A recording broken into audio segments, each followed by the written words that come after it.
The book of Sirach, chapter 13.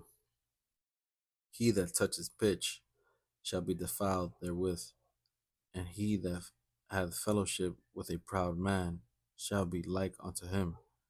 Burden not thyself above thy power while thou livest, and have no fellowship with one that is mightier and richer than thyself. For how agree the kettle and the earthen pot together? For if the one be smitten against the other, it shall be broken. The rich man hath done wrong, and yet he threateneth withal. The poor is wronged, and he must entreat also. If thou be for his profit, he will use thee. But if thou have nothing, he will forsake thee. If thou have anything, he will live with thee. Yea, he will make thee bear, and will not be sorry for it. If he have need of thee, he will deceive thee, and smile upon thee, and will put thee in hope. He will speak thee fair, and say, What wantest thou? And he will shame thee by his meats, until he have drawn thee dry twice or thrice, and at the last he will laugh thee to scorn. Afterward, when he seeth thee, he will forsake thee, and shake his head at thee. Beware that thou be not deceived, and brought down in thy jollity. If thou be invited of a mighty man, withdraw thyself, and so much the more will he invite thee. Press not upon him, lest thou be put back. Stand not far off, lest thou be forgotten. Affect not to be made equal unto him in talk, and believe not his many words, for with much communication will he tempt thee, and smiling upon thee will get out thy secrets. But cruelly he will lay up thy words, and will not spare to do thee hurt, and to put thee in prison.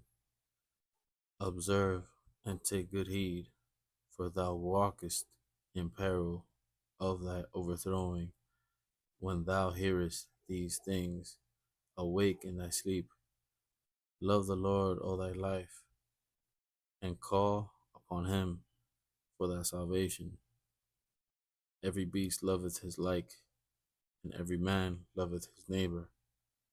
All flesh consorteth according to kind, and a man will cleave to his like. What fellowship hath the wolf with the lamb, so the sinner with the godly?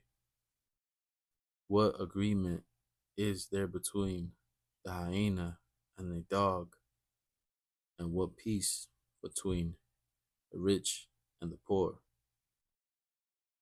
As the wild ass is the lion's prey in the wilderness, so the rich eat up the poor.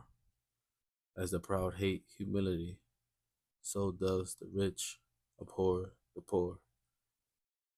A rich man beginning to fall is held up of his friends, but a poor man being down is thrust also away by his friends.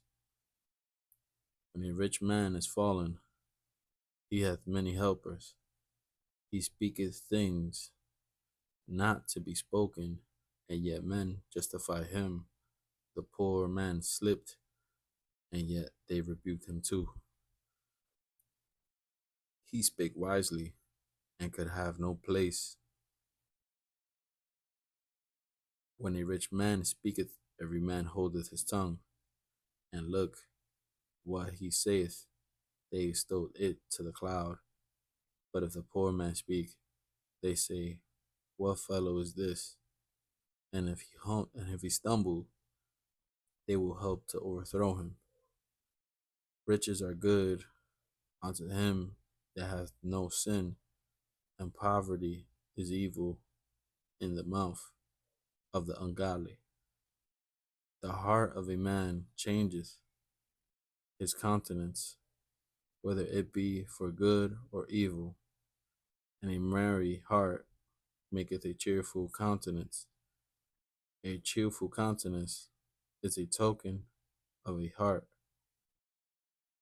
that is in prosperity, and the finding out of a parable is a wearisome labor of the mind.